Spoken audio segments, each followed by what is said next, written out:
Hello, everyone, and welcome to iCritic Live. This is the podcast where we talk about entertainment, pop culture, and life in between.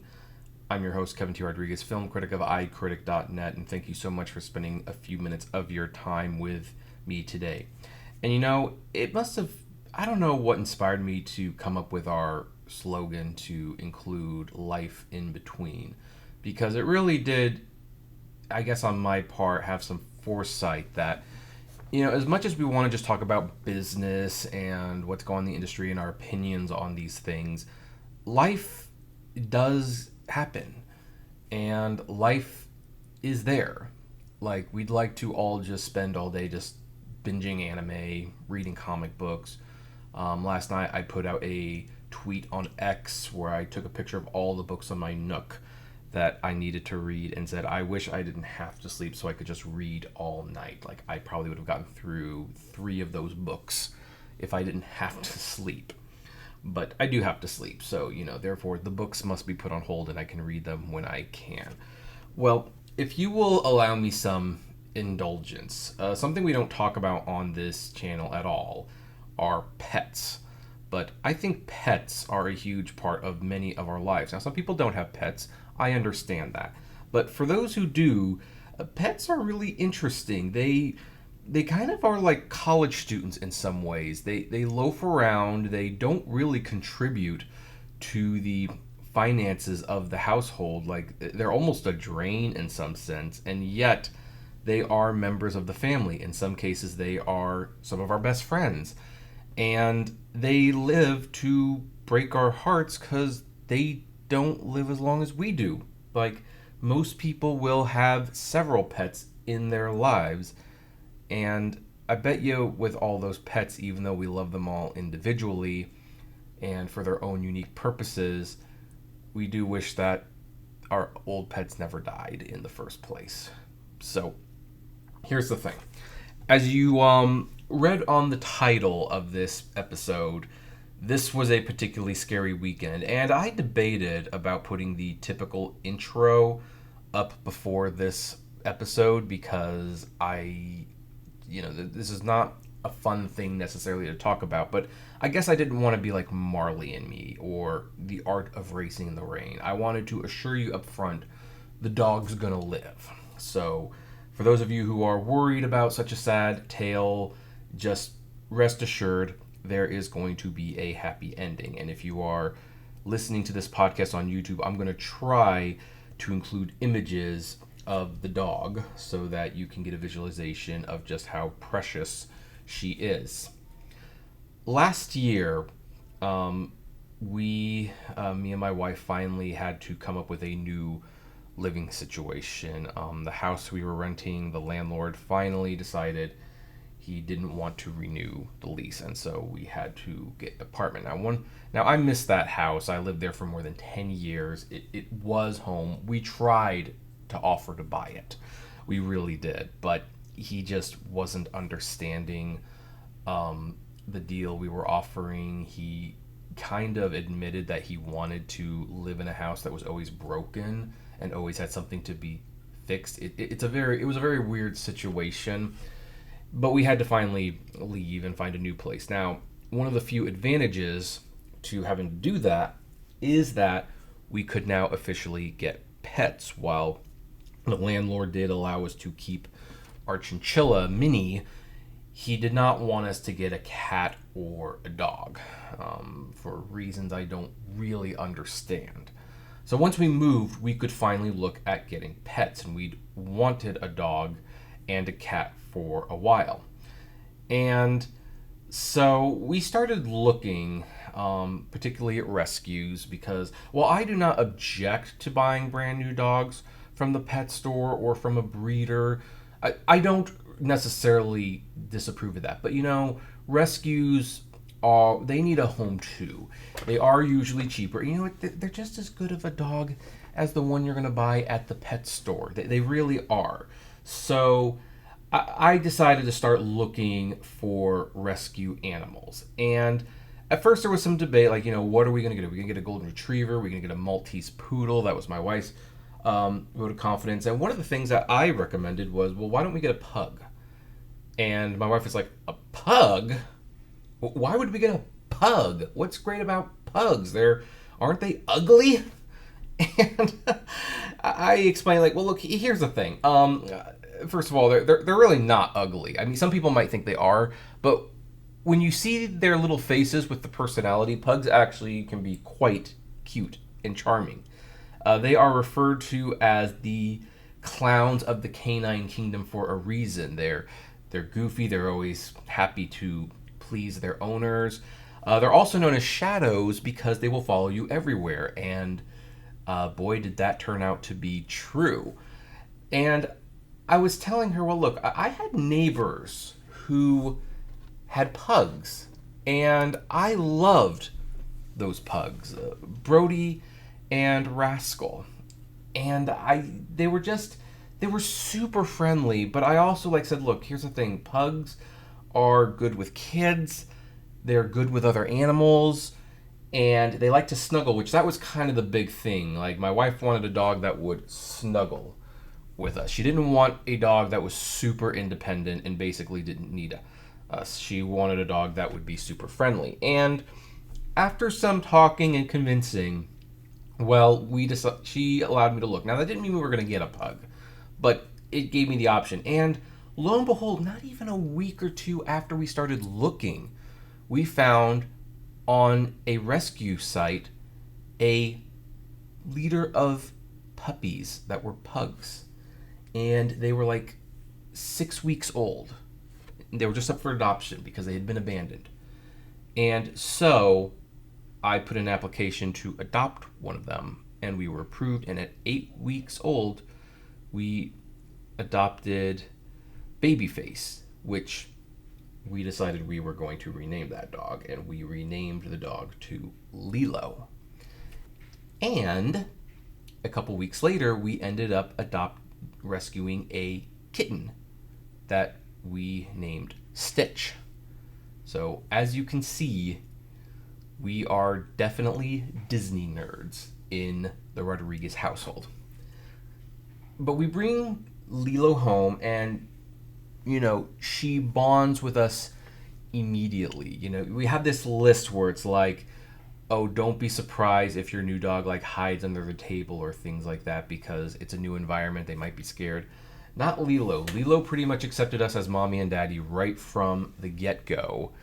There was a moment where the next morning when I got up and I went into the kitchen, she kind of stretched out and seemed to be covering her face with her paws. I scratched her belly, and that was the only time I think she might have been scared because, kind of wake up. It's like, where am I again? But that was over a year ago. Now, Lilo is about a year and a half old now. And she has grown into a more adult pug, but she is still a puppy at heart, still super energetic, and everyone loves her. There's a joke in my complex, and I won't name the name, but there's this guy who's a real big jerk, and so he's known there. And there's a joke that there's two popular people in this complex, Lilo the pug and so the a-hole. And it's a joke that definitely goes around. So Lilo is very much loved in the community and by the other dogs. Well, on Saturday, I was taking her out so that she can do her business because dogs need to do their business. And out there for probably 20 minutes, we saw some of her friends, so took her off the leash so she could run around, play with the animals and everything, and then of course put her back on the leash. She did her business just fine, and then I bring her back to the apartment, take her off the leash, and she's just standing kind of funny. She's not going to the water or anything like that. She's just standing there, and then she throws up, which dogs vomit. It's not fun, but sometimes they do. She takes a few steps, she vomits again, and then she pretty much collapsed on the hardwood floor.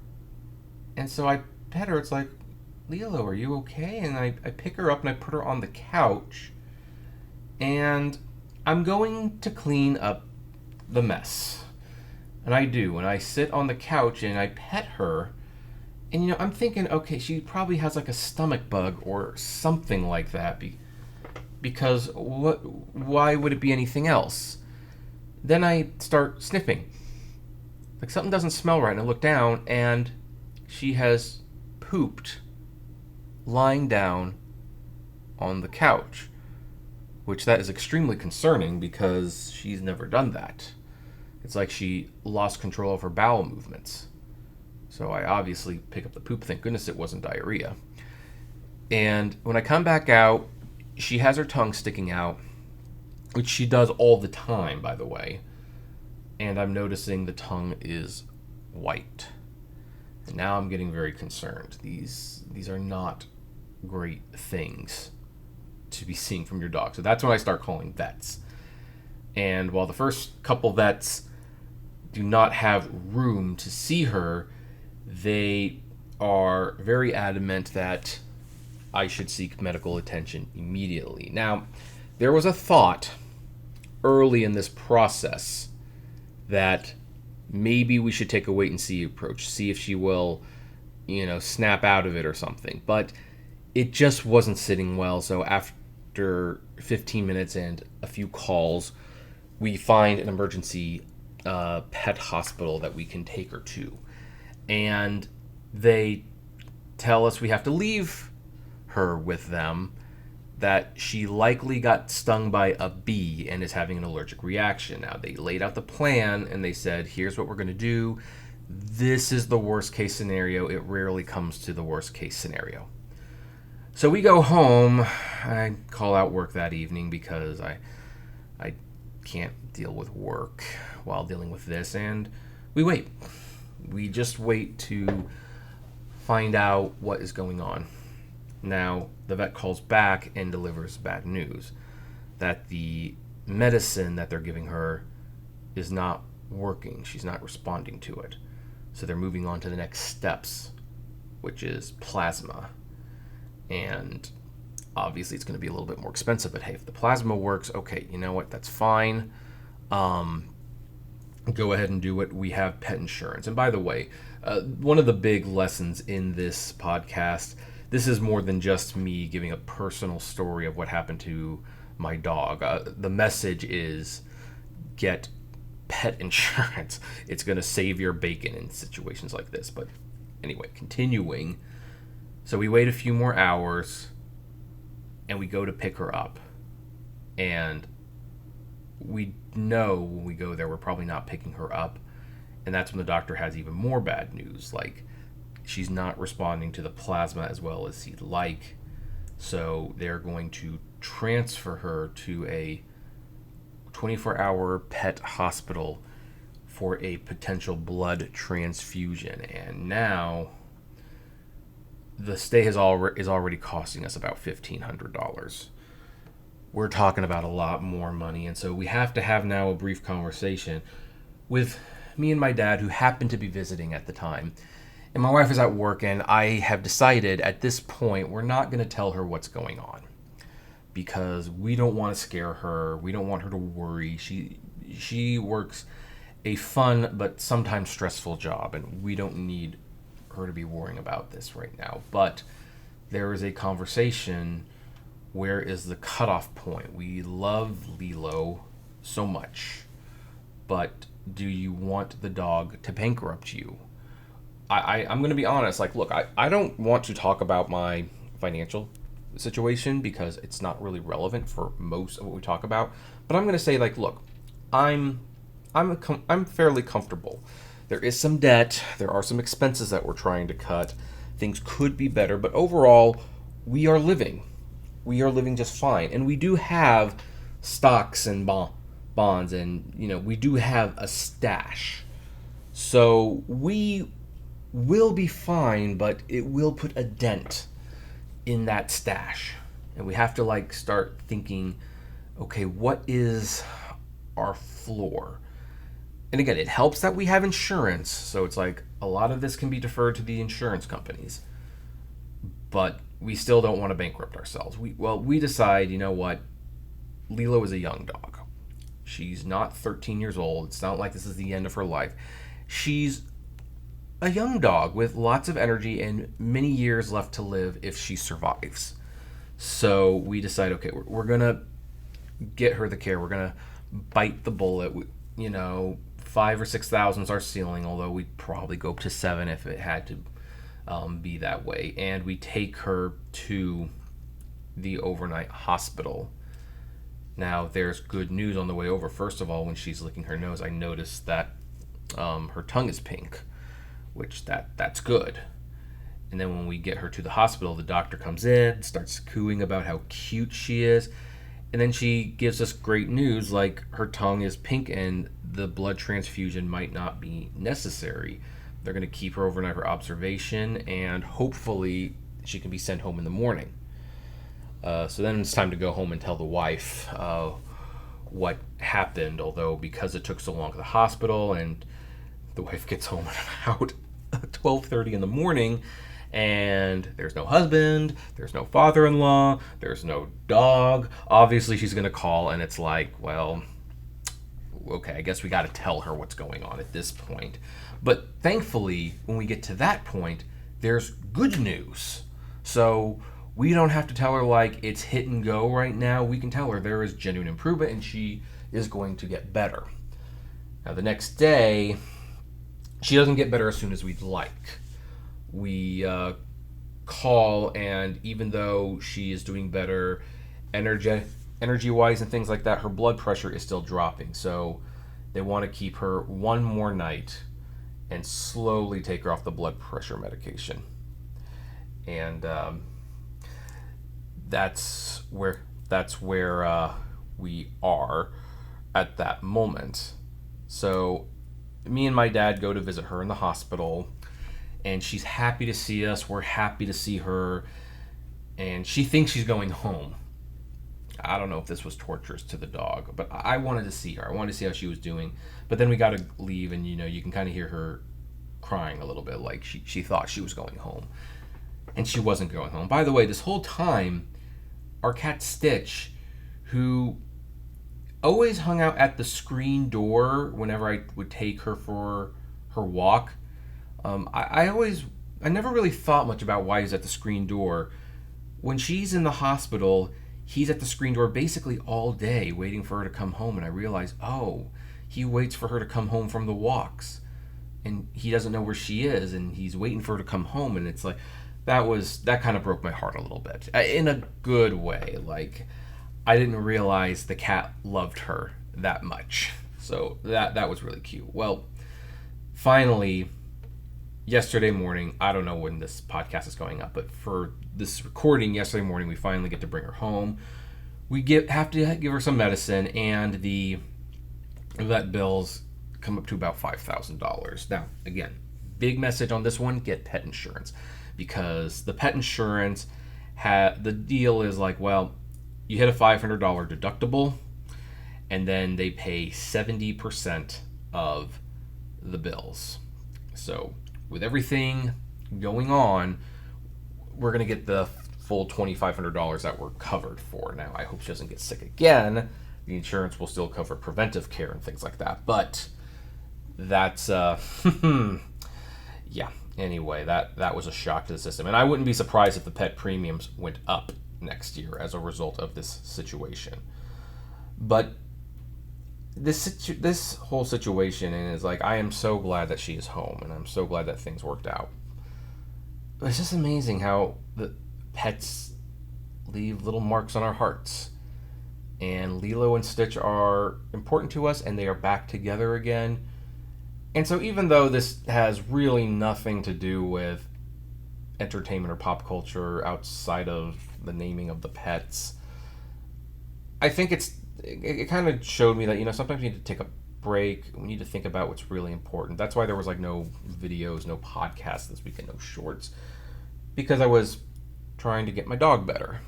And she was important to me, and she was important to the whole family. And so everyone's doing better. Everyone's home. And I'm getting all of a sudden all these texts all of a sudden. I don't know why.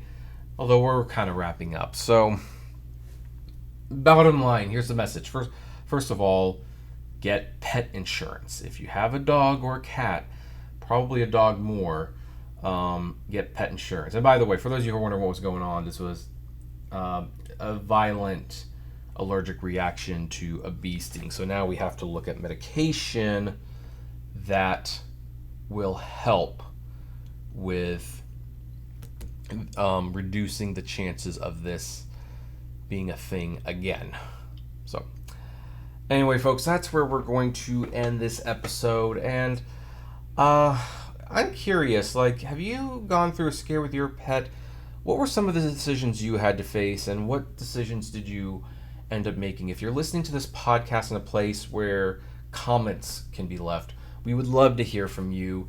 And if this is your first time here, sorry it was such a dour episode for your first visit, but hey, if you listen to some of the other episodes and you like what you hear, why don't we become official and subscribe? This podcast is available on all major podcasting platforms like Spotify, Apple Podcasts, Deezer, and Amazon. And, well, as always, I will see you at the movies, and we will hopefully talk about something a lot more fun next time around. Take care. Hey, you made it to the end. Thank you so much for making it to the end. Just a few more things. First of all, the names that you see on the screen, these are our Patreon and YouTube member supporters. And I thank each and every one of them. Their support helps me make exclusive videos for Patreon and YouTube members, as well as keep the channel running. And of course, is just of huge kindness to me. Also, don't forget to check out the iCritic-led podcast on Spotify, Apple, Google, Deezer, whatever podcasting service you listen to. It is there. We definitely want to see you there. And hey, there's also other videos that you can check out. So, check out these other channels, these other videos, especially that one. I think that's a really good one.